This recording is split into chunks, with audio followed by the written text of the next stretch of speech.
Coal miner New Hope Group has reported a 10.6% increase in full-year profit to $1.1 billion, thanks to strong demand and record coal prices during the year. Joining me now is New Hope Chief Executive Rob Bishop. Rob, thanks for your time. You've reported record revenue this year. Was that really all due to strong thermal coal prices? G'day, Ed. Thanks for having me.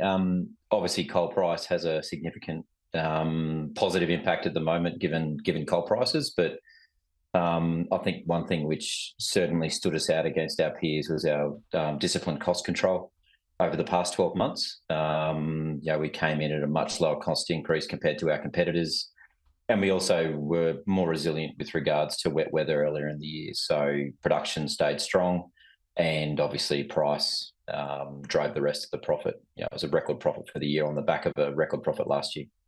Yeah, a couple of records in a row. Coal price you received was roughly 346 Aussie a tonne. What's the outlook, though, for prices in this current financial year?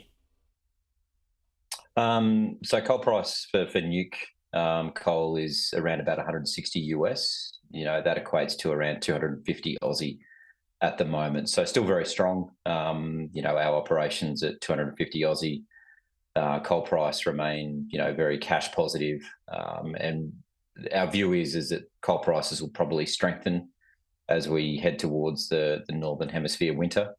And then who knows after that. It's a very volatile last few years we've had in coal prices, but fair to say forecasts moving forward will be significantly higher than historical coal prices in the past. And just looking at last year, were there any big challenges with rising inflation and with wet weather events? Yeah. So, the beginning half of the year was we had about 3 flood events in the Hunter Valley. We managed to keep water out of our pit and keep operating, which, a lot of our competitors struggled with. And from a cost inflation perspective, labour costs have gone up, and I think that will stay.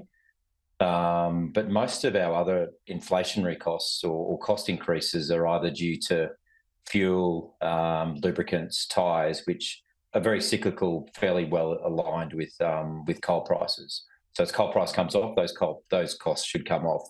The other major impact to our unit cost increase was volumes being lower, and we've also got a growth project in place for Bengala, so we're having to put on people and equipment in advance of that. So, as we move into this year, we should see a flattening of our costs, and in many cases, it potentially could reduce. So, very good discipline from a cost control perspective from our sides. Yeah, you mentioned labour costs escalating. I know the federal government, they're looking to introduce same job, same pay, labour hire changes. What impact might this have on New Hope? Yeah, we're probably not as impacted by some of the other operators. We don't have a significant contractor base, so the impacts of that will be less. But I think our estimate is around about $4 million a year. But that's yet to be seen. And I think we're in dialogue with the government to come up with a better outcome. But certainly it will be an additional cost, which we'll have to pass on to customers. And during the financial year, the Queensland government also increased coal royalties. Did that have much of an impact on New Hope's books? No, it didn't really have any impact. So across last financial year, New Auckland effectively wasn't operating. We started operations, but we weren't at a point where we're selling coal.